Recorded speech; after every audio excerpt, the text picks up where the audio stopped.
इस पृथ्वी पर जहाँ पर हम सभी निवास करते हैं, यह दृश्य जगत का स्थूल साकार लोक है।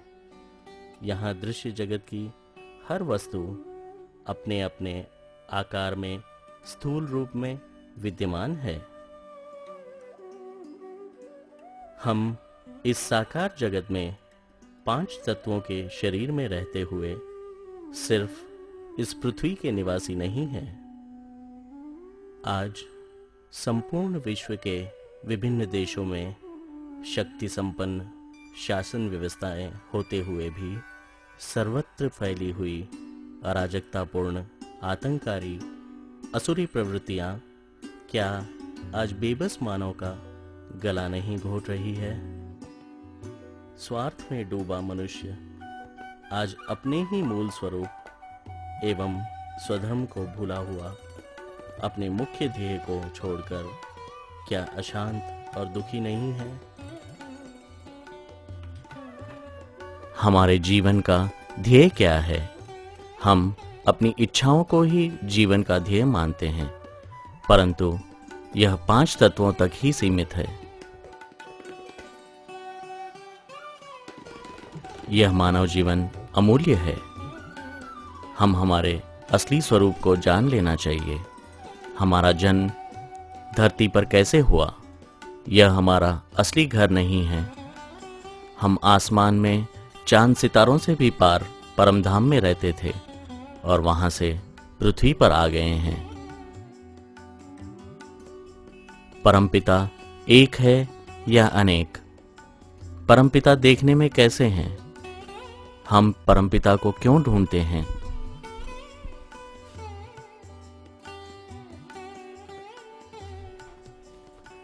यह संपूर्ण संसार किस तरह चल रहा है? ऐसे अनगिनत सवाल हमारे अंदर उठते रहते हैं।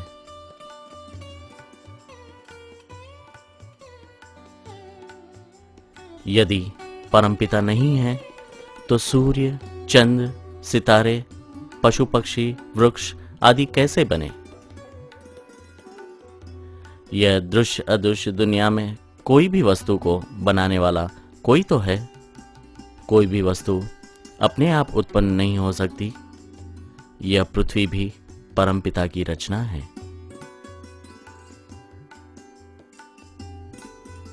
परमपिता द्वारा इस सृष्टि की रचना किस तरह हुई, आइए हम इस गुह्य रहस्य और दिव्य ज्ञान को समझें।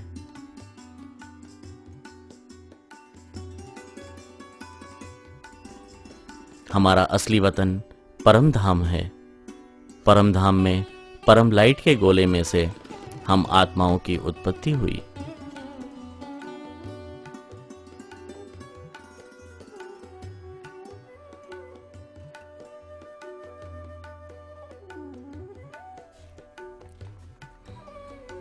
यह प्रकाश का परम लाइट का एक पुंज है। इनमें माता पिता कंबाइन रूप में निराकार में है। यह पुंज शिव शक्ति, पुरुष प्रकृति, लाइट माइट और प्रोटॉन इलेक्ट्रॉन नाम से भी पहचाने जाते हैं। यही परब्रह्म है। यह पुंज के बाहर के कवर में हलचल होने से आत्मा रूपी पावर बाहर निकलता है। सर्वप्रथम एक एक करके 12 आत्मा रूपी पावर का विभाजन हुआ। यह विभाजन कई लंबे समय तक होता रहा।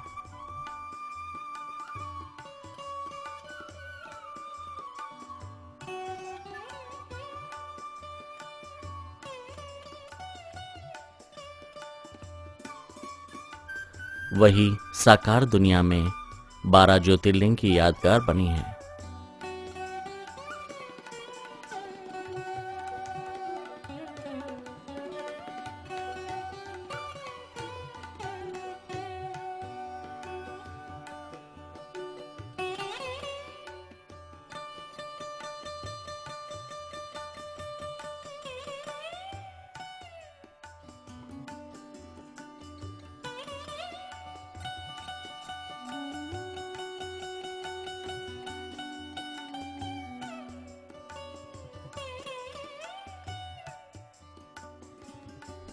वही अलग अलग धर्म स्थापकों का पूर्वज है।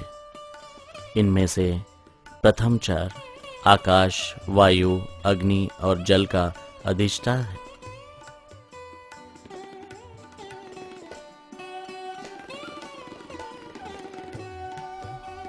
अपने शास्त्रों में इस धाम को परम धाम बताया है।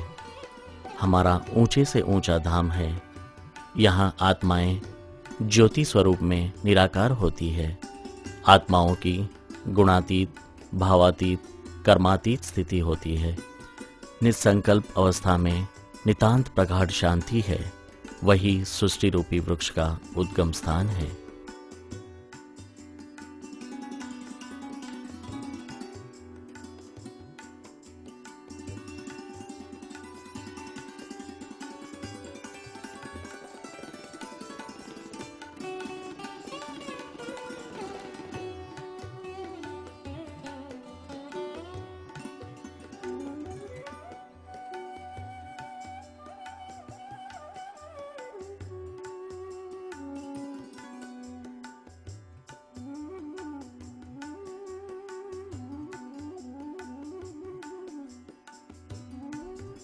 परम लाइट के गोले में से प्रथम 12,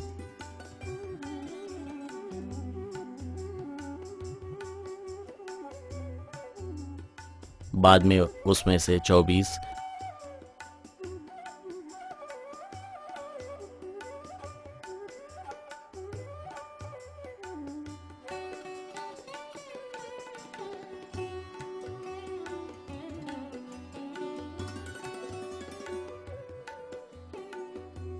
फिर 24 में से 108,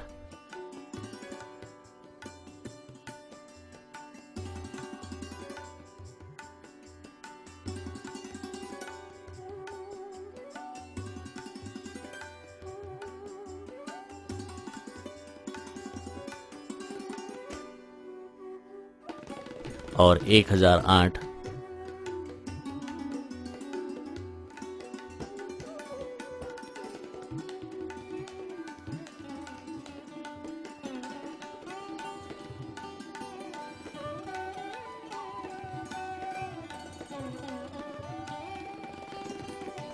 और 16108,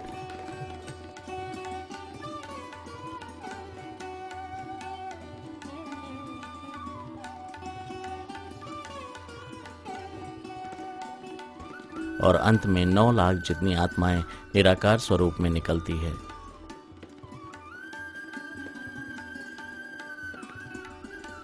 पुंज में से यह आत्माएं निकलने से पुंज का 5% जैसे पावर की कमी हुई। प्रकाश के पुंज में जो गैप हुआ, इसमें से कॉस्मिक पावर और परम आकाश तत्व समा जाता है। परम धाम में 9 लाख आत्माओं का सर्जन होने के बाद परम वायु तत्व गोल्डन कलर का होने से उसको मूल वतन कहेंगे। आत्माओं में पावर की कमी होने से संकल्प चलना शुरू होता है। अलग अलग कलर की अनुभूति होती है। यहाँ आत्माएं निराकारी से आकारी रूप धारण करने लगी। वहां आह्लादिक स्वर्गीय वातावरण है। आत्माएं अथाह सुख भोगती है। यह 15 व 16 कला की स्थिति है। यहाँ आत्माएं सर्वगुण संपन्न और संपूर्ण निर्विकारी है। धीरे धीरे बढ़ती हुई आत्माएं 2 करोड़ जितनी हो जाती है।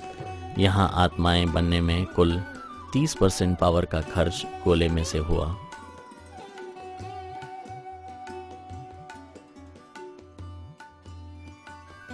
आत्माओं में और इच्छाएं बढ़ने से आत्माओं का आकार का कलर चांदी जैसा हो गया।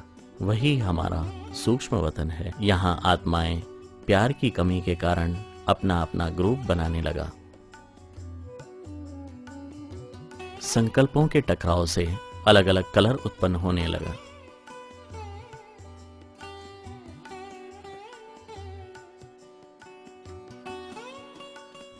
प्रकाशमय शरीर में अंगों का निखार होने लगा। वाद्य साधनों से संगीत की अनुभूति होने लगी।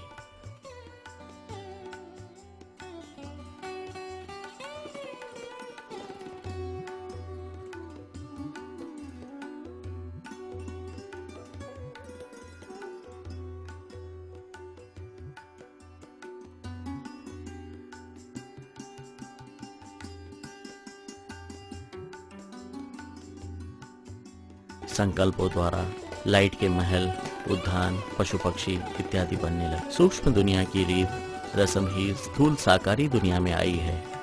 विज्ञान भी कहता है सूक्ष्म दुनिया जो है स्थूल का सूक्ष्म रूप है और स्थूल दुनिया जो है वह सूक्ष्म का स्थूल रूप है।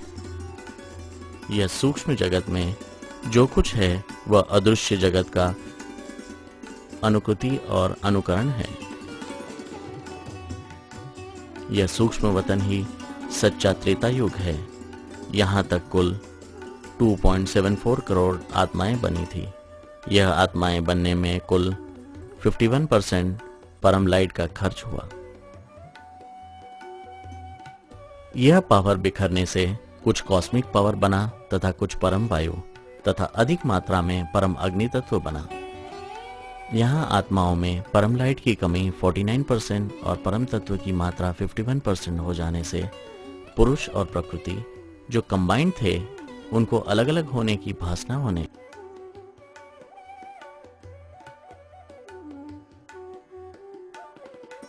कुछ समय के बाद पूर्ण रीत से अलग हो गए। अलग होने से कुल 5.48 करोड़ आत्माएं बन गई। फिर आत्माएं अपने अपने संकल्पों के द्वारा अपने ब्रह्मांड बनाने लगे।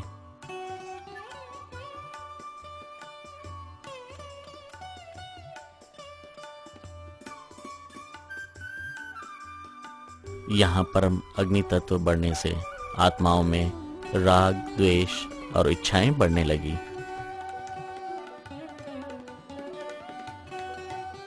पुरुष और प्रकृति साथ में विचरण करने लगे। संतान प्राप्ति के लिए दोनों जुड़कर संकल्प करने लगे। आत्माओं का कलर कॉपर जैसा होने लगा। जनसंख्या बढ़कर 6.5 करोड़ जितनी हो गई।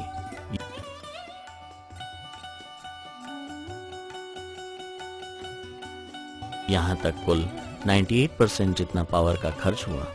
इस समय सच्चा द्वापर युग है। ऊपर जो परमपिता निराकारी थे वह अर्धनारीश्वर का रूप धारण कर लेते हैं और उमाशंकर द्वारा देवताओं को नीचे गिरते हुए बचाते हैं और शंकरपुरी का निर्माण करवाते हैं। शास्त्रों में लिखा है शिव शंकर एक है, पर यह ठीक नहीं है। शिव है रचयिता और शंकर है रचना। शिव है दया का सागर और शंकर है विनाशकारी महादेव। इसीलिए दोनों अलग अलग हैं। माता पिता शिव पार्वती उमाशंकर द्वारा बच्चों को नीचे गिरने से रोकने के लिए शंकरपुरी की स्थापना करते हैं।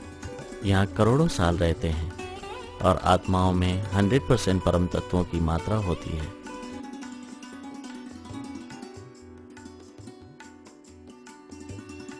जैसे जैसे बच्चे नीचे आते हैं परमपिता शिव पार्वती भी नीचे आते हैं।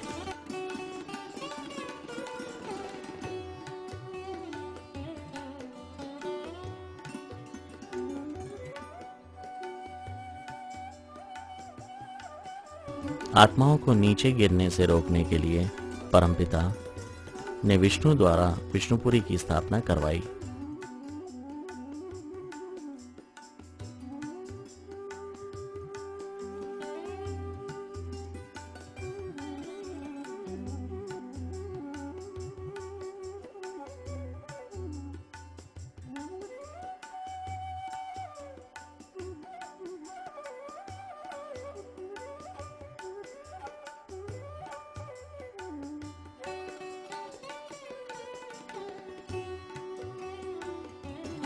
परंतु बच्चों का संकल्पों पर नियंत्रण ना रहने से और नीचे गिरने लगे। यहाँ तक 100% परम तत्वों की मात्रा आत्माओं में होती है।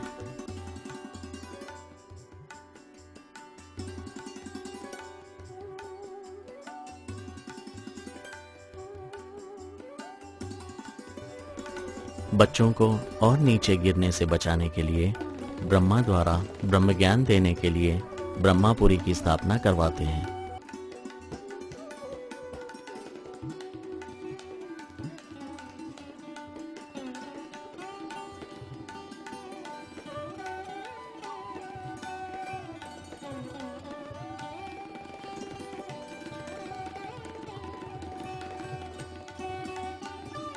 यहाँ आत्माओं में 50% परम तत्व और 50% स्थूल तत्व की मात्रा हो जाती है। अभी तक जो परम तत्व बना था वह स्थूल तत्व में रूपांतरित होने लगा। इस पृथ्वी और सूर्यमंडल के आसपास 3 से 5 तत्वों वाला अलग अलग कुल 22 स्तर, जिन्हें लोक कहते हैं। 22 से 19 लोक में सतयुग जैसी अनुभूति थी। यहाँ संकल्पों द्वारा इच्छा कामना परिपूर्ण करते थे। आज जिन्हें हम इंद्रलोक कहते हैं वह 22वें लोक में है। समय अनुसार इंद्र बदलता रहता है। इस समय सभी देवी देवता निर्विकारी थे। यहाँ भी बहुत ही सुख था, दुख का नामो निशान नहीं था। देवता अहिंसक और सर्वगुण संपन्न थे। आत्माओं में उड़ने की शक्ति थी। यहाँ 22वें लोक में परम तत्व 40% और तत्व 60% हो जाते हैं। 18 से 15 लोक में त्रेतायुग जैसी अनुभूति थी। 17 लोक से देवता और असुरों की लड़ाई होने लगी। 15वें लोक में भारी देवासुर संग्राम हुआ।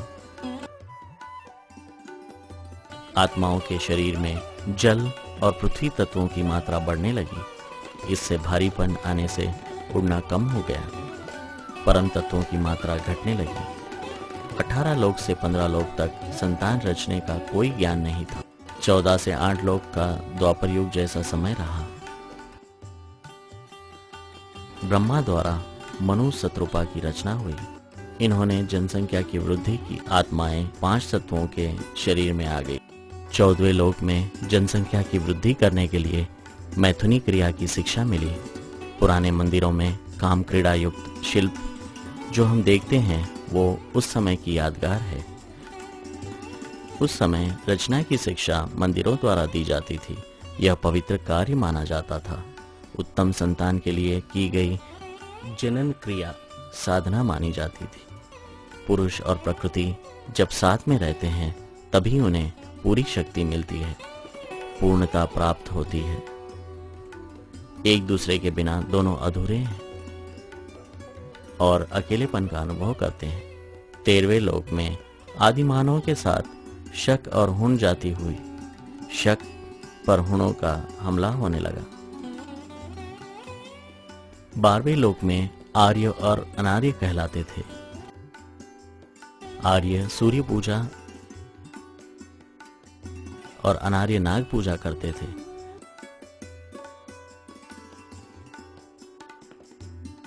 यहाँ राम अवतार में राम का प्रागट्य हुआ।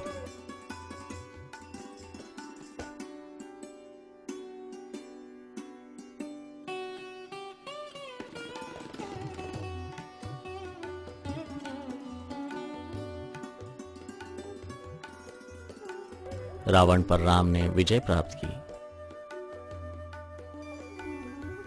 11वें लोक में आज से 5233 वर्ष पहले श्री कृष्ण का प्रागट्य हुआ।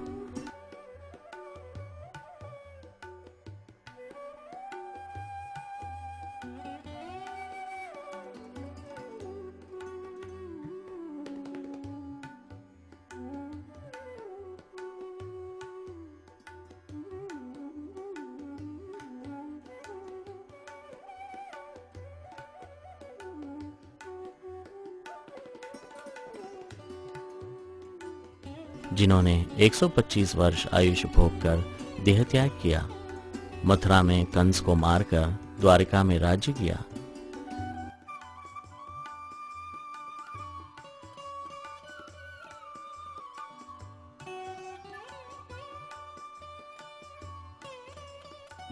प्रत्येक 16,108 गोपियों के साथ रासलीला की।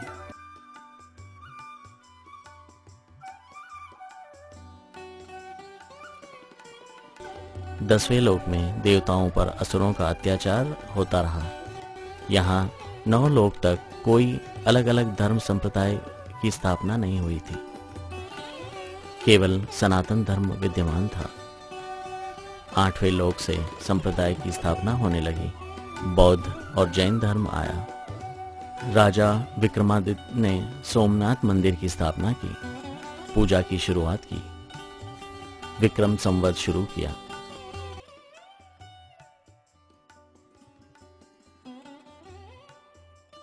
सात से एक लोक का समय पूर्ण कलयुग रहा। आत्माओं के शरीर में जल और पृथ्वी तत्व अधिक मात्रा में हो गया।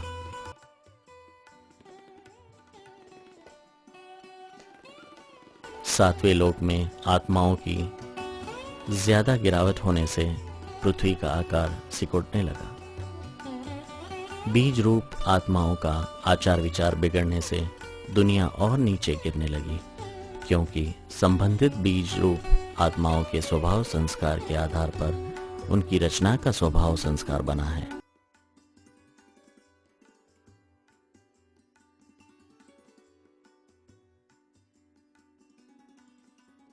कलयुग में भक्त लोग 108 बीजों की यादगार में बनी हुई माला फेरते हैं। बीज रूप आत्माएं 5 तत्वों में साकार में आ जाने से पृथ्वी, सितारे, ग्रह भी स्थूल में आ गए और पृथ्वी के रचयिता के संकल्प रावण में फैलने से ही पृथ्वी रावण में बनी हुई है। सब ग्रह, सितारे चैतन्य आत्माओं का यादगार बना हुआ है। आत्माओं की गतिविधि तथा विचारों की मात्रा बढ़ने से ग्रह, सितारे गतिशील बने। मनुष्य सृष्टि का बीज निराकारी होता है तो उसकी रचना भी निराकारी बनती है।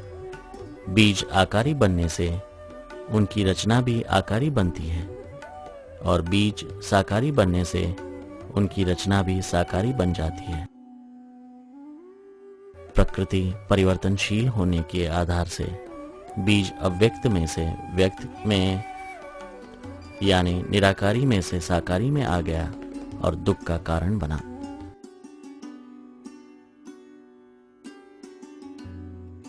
कलयुग में कलह अर्थात लड़ाई और युग माने समय अलग अलग धर्म के नाम पर लड़ाई झगड़ा चालू रहता है। दुनिया में भय और अशांति का वातावरण फैल जाता है। तब परमपिता सृष्टि को पावन बनाने के लिए आते हैं। सबसे पहले ब्रह्मा द्वारा सृष्टि का आदि, मध्य और अंत का ज्ञान देकर सनातन ज्ञान का परिचय देते हैं। कलयुग में देवी देवता जो मनुष्य बन गए हैं और विषय वैतरणी नदी में फंस गए हैं, उनको विष्णु अपनी दिव्य शक्ति प्रदान करके उनको दिव्य स्वरूप की अनुभूति कराकर उनको दिव्य लोक में ले जाते हैं और परमपिता शंकर द्वारा आसुरी वृत्ति वाली आत्माओं का विनाश कर मुक्ति दिलवाते हैं। इसीलिए परमपिता त्रिमूर्ति कहलाते हैं।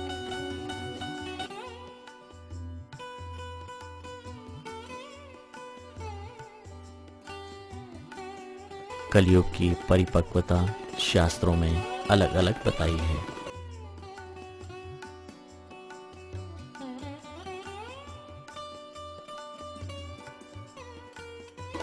पांच तत्वों का असंतुलन हो जाने से तत्व दुख देने लगते हैं।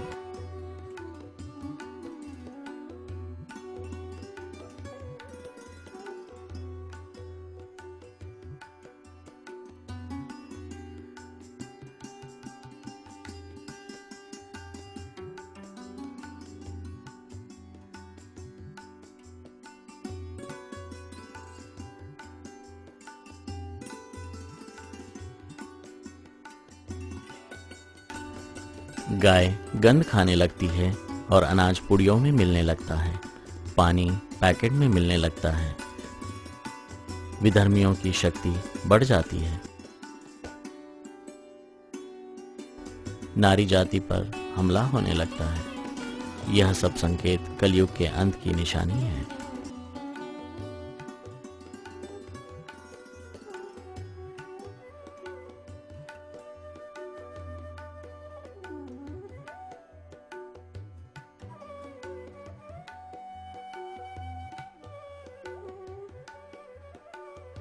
कलयुग का आधा समय बीत जाने के बाद धर्म संप्रदाय की स्थापना होने लगी। प्रत्येक धर्म सनातन धर्म में से ही निकल रहा था। जैसे बौद्ध और जैन संप्रदाय करीब 2600 वर्ष पहले, इस्लाम धर्म करीब 2500 साल पहले, क्रिश्चियन धर्म करीब 2005 साल पहले, संन्यास धर्म करीब 1500 साल पहले, मुस्लिम धर्म करीब 1426 वर्ष पहले, सिख धर्म करीब 500 साल पहले, स्वामीनारायण करीब 200 साल पहले, नास्तिकवाद करीब 150 साल पहले। पिछले 100 वर्ष में अनेक संप्रदाय हुए और अनेक और बन रहे हैं। आज दुनिया में करीब 10,000 जितने संप्रदाय हो गए हैं और अपने को भगवान मानकर लोगों को गुमराह कर रहे हैं और कमाई का धंधा बना रहे हैं।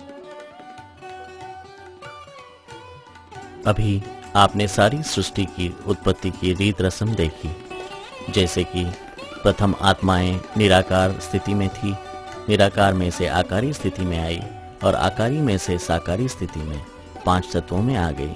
सृष्टि पावन में से पतित बन गई। अब निर्धारित घटमाल के आधार पर यह सृष्टि को फिर से पतित में से पावन बनाने का क्रम है। पावन बनाने के लिए फिर से यह सृष्टि आकारी और निराकारी जैसे बनती है। वो ध्यानपूर्वक प्रसन्न चित्त से सुने और देखें। परम अर्थात श्रेष्ठ, जो सब आत्माओं में श्रेष्ठ है, प्रत्येक आत्मा परमात्मा का ही अंश है। भगवद गीता में भगवान ने कहा है, मैं सामान्य से सामान्य मनुष्य का रूप में अवतरित होता हूँ। मेरे साथ रहने वाले भी मुझे नहीं पहचान सकते। अब समय है परमपिता को पहचानने का। जब जब संसार में पाप बहुत बढ़ जाता है, भगवान स्वयं प्रकट होते हैं। आप हम जानते हैं कि यह अंत समय है, परंतु भगवान को जानना बहुत कठिन है।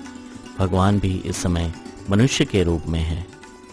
वह भी सामान्य मनुष्य की तरह रह रहे हैं, परंतु उनके पास दिव्य ज्ञान है, अर्थात सूक्ष्म में ले जाने की शक्ति। वही सारी दुनिया के बीज है। इसी में से सारी सृष्टि बनी हुई है।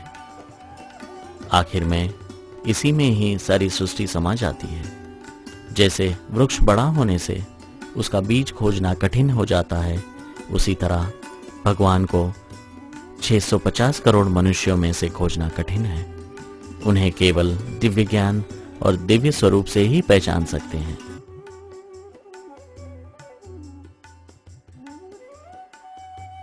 परमपिता हमें पृथ्वी, जल, अग्नि, वायु और आकाश तत्वों में से 3 परम तत्वों आकाश, वायु और अग्नि तत्वों में परिवर्तित करने का ज्ञान देते हैं और परिवर्तित करके मृत्युलोक में से अमरलोक में ले जाते हैं। बच्चों को फिर से देवी देवता बनने का कार्य करवाते हैं। कलयुग का अंत आता है। जिन्होंने यह ज्ञान योग समझकर निश्चय करके धारण किया है और यह सृष्टि परिवर्तन के कार्य में पूर्ण क्षमता है, ऐसे बीज आत्माओं को इकट्ठे होकर अपने दिव्य प्रकाश में ज्योति स्वरूप को याद करना है।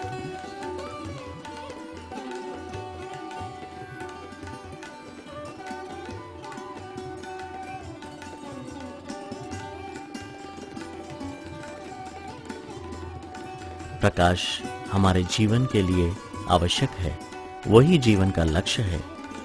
वनस्पति भी सूर्य ऊर्जा प्रचुर मात्रा में संग्रहित करती है और संग्रहित प्रकाश ऊर्जा द्वारा हमारे शरीर को पुष्टि मिलती है। हमारा शरीर एक जीवंत प्रकाश कोश है। अपने दिव्य प्रकाशमय स्वरूप की याद और प्रकाशमान करने से वैसे ही हम बनते हैं। प्रथम ध्यान योग में बैठने के समय पर शरीर को स्थिर रखेंगे।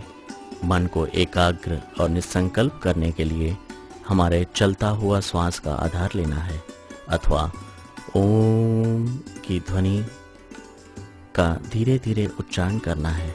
ऐसे मन एकाग्र होने लगे तब हमारे दिव्य प्रकाशमय स्वरूप जो सूक्ष्म वतन में है उसको देखते रहना है।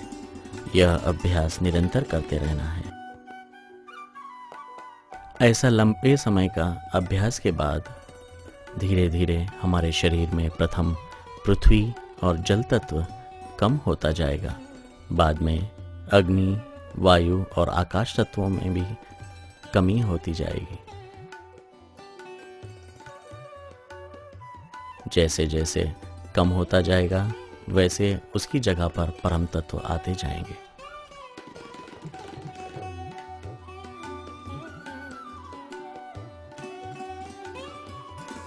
तभी हमारे शरीर में 90% तीन स्थूल तत्वों और 10% परम तत्वों का प्रमाण हो जाने से हमारे में उड़ने की क्षमता आ जाती है।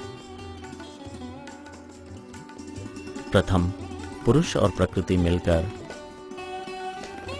216 जितनी दिव्य आत्माओं को बिठाकर ऊपर उड़ने का ज्ञान देंगे, जिनको ऊपर उड़ने की क्षमता आ गई है। वे सब परम माता पिता के साथ ऊपर दिव्य लोक में स्थित हो जाएंगे। फिर ऊपर गई हुई आत्मा नीचे वाली को ऊपर खींचेगी। नीचे वाली जो आत्मा ऊपर उड़ने का पुरुषार्थ कर रही है और यह दिव्य ज्ञान धारण किया हुआ है, जैसे पुरुष और प्रकृति के साथ वाली आत्माओं को एक के बाद एक को ऊपर दिव्य लोक में खींचेंगे, वैसे कुल 18 लाख जितनी आत्माएं प्रथम तबक्के ऊपर पहुंच जाएगी।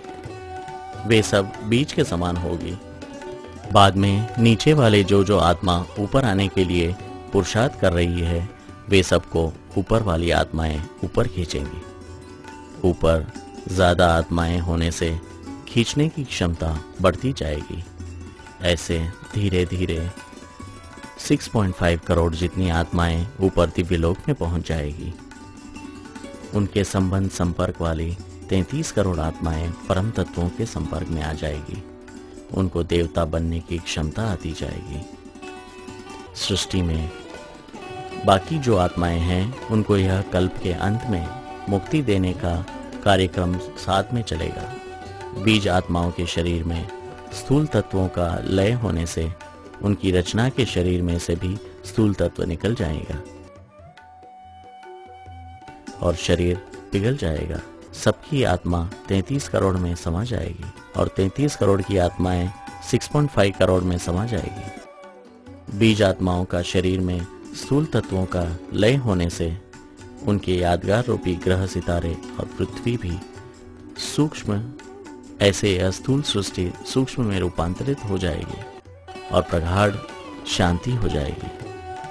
पृथ्वी के आसपास जो वासना युक्त 3 तत्वों वाली प्रेतात्माओं घूमती थी, वो भी मुक्ति को पाएंगी। उनकी आत्मा उनके रचयिता में समा जाएगी और दिव्य आत्माएं जो होगी उनको साथ में ऊपर ले जाएगी। सूक्ष्म में ऊपर गई हुई 8 से 9 कला के स्टेज में 1 करोड़ जितनी 5.5 करोड़ में समा जाएगी।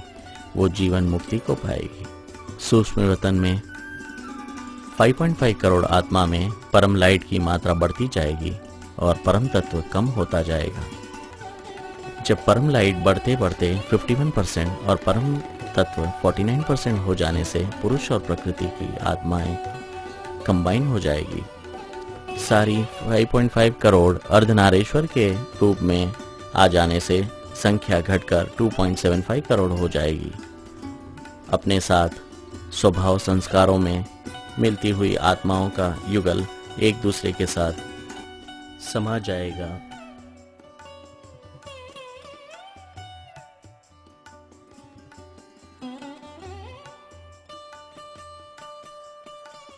ऊपर सूक्ष्म वतन में आ गए। वाइट चांदी जैसे कलर में अपने अपने ग्रुप का महल बनाने लगे। स्थूल सृष्टि के सब विकार, राग और द्वेष भूल गए। संपूर्ण डबल निर्विकारी बन गए। यहाँ आत्माओं के सूक्ष्म शरीर के अंग धीरे धीरे क्षीण होने लगे और जिनका पुरुषार्थ कम था, ऐसी 75 लाख जितनी आत्माएं जीवन मुक्ति को पाई, अपने अपने रचयिता में समाती गई। यहाँ परम लाइट की मात्रा बढ़कर 70% हो गई। आपस में प्यार की मात्रा बढ़ने से परम अग्नि तत्व भी कम होता गया। आत्माएं 14 कला के अंत में 2 करोड़ जितनी हो गई। आत्माओं की अवस्था अधिक मात्रा में दिव्य बनने लगी।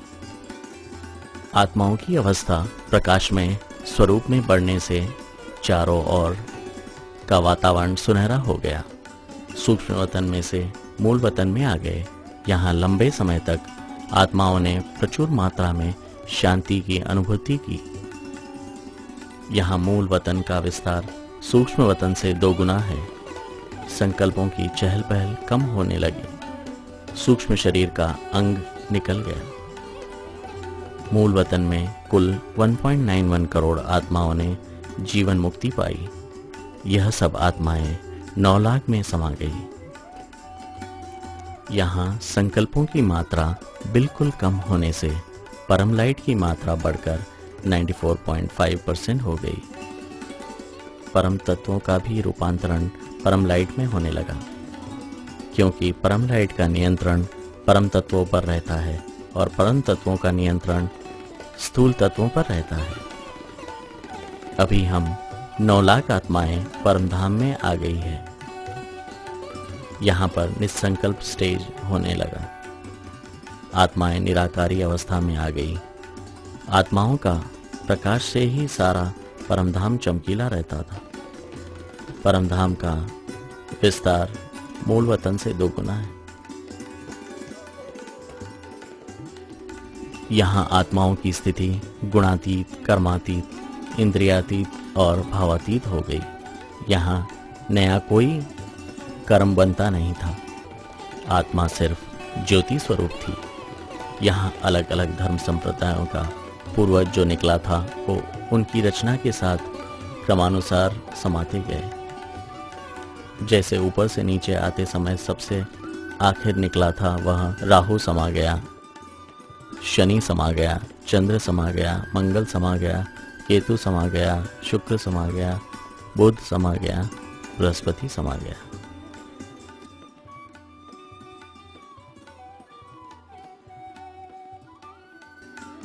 ऐसे समाते समाते 24 आत्माएं रह गई और 24 तीर्थंकर की यादगार थी। इनमें से 12 बची हुई 12 में समा जाती है। अंत में 12 ज्योतिर्लिंग के समा यहाँ आत्माएं प्रकाश के पुंज में समा जाती है। अभी प्रकाश के पुंज में परम लाइट की मात्रा 100% हो गई। वही माता पिता शिव शक्ति लाइट माइट का कंबाइंड स्वरूप है। वही परब्रह्म है। एक बीज में से सृष्टि रूप कल्प वृक्ष कैसे निकलता और फिर सारा वृक्ष एक बीज में कैसे समा गया, यह सारी घटमाल आपने देखी।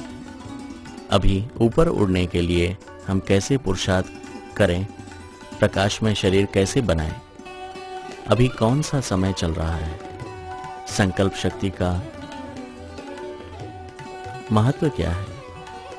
चैतन्य ग्रहों का एक दूसरे पर कैसे प्रभाव पड़ता है। आइए यह सब हम अभी देखें। अपने मन को एकाग्र करके निरंतर क्षण प्रतिक्षण हमारे दिव्य प्रकाश में शरीर को ऊपर दिव्य लोक में देखना है। हमारे अर्ध जागृत मन जैसे देखेगा वैसे ही हम बनेंगे। हमारा शरीर स्थूल, सूक्ष्म और कारण ऐसे 3 शरीर का संयोजन है। कारण शरीर 3 परम तत्वों का, सूक्ष्म शरीर 3 स्थूल तत्वों का और स्थूल शरीर 5 तत्वों का बना हुआ है।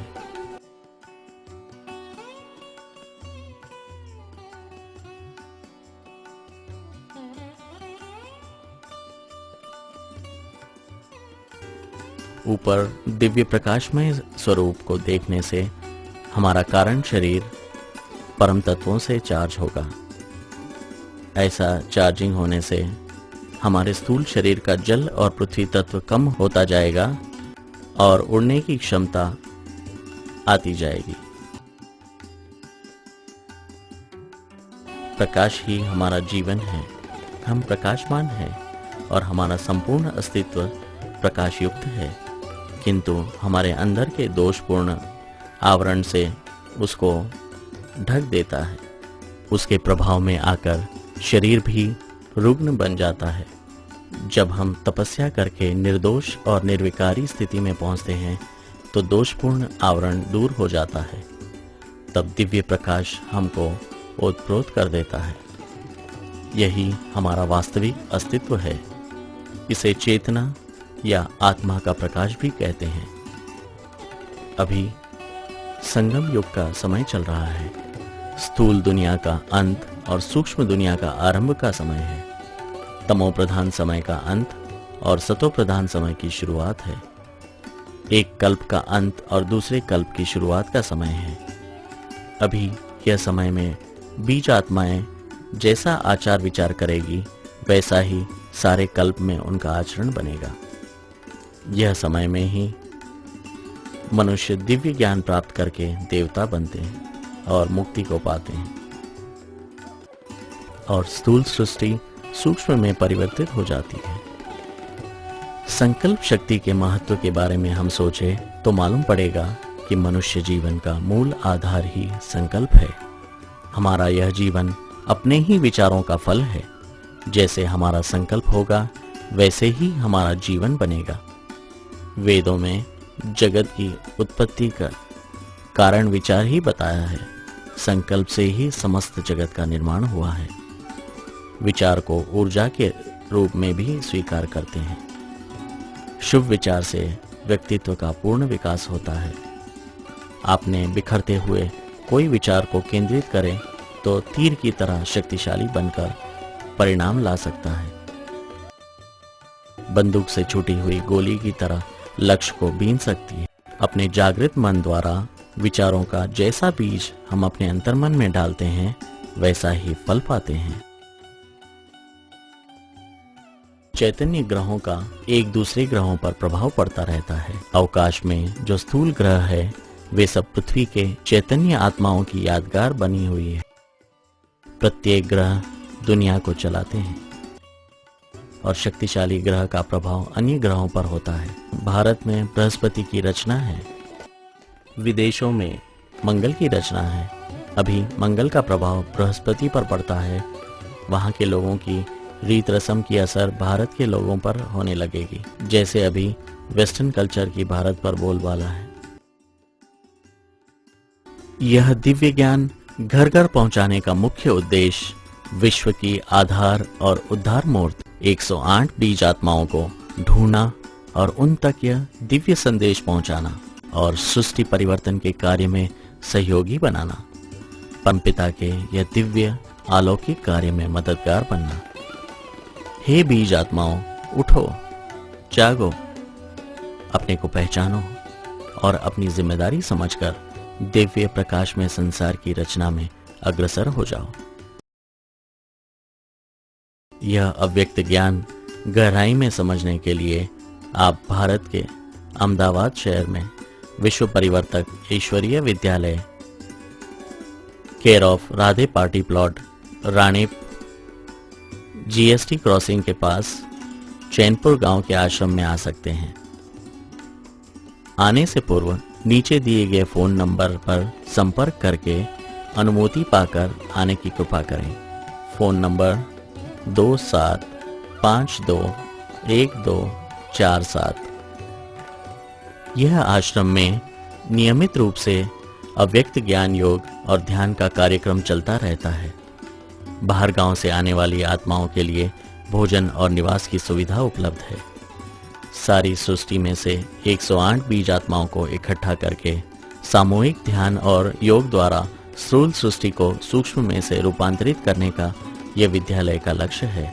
तो आइए यह भगीरथ कार्य में सहयोगी बनिए और अपना जीवन सार्थक कीजिए। ओम शांति शांति शांति।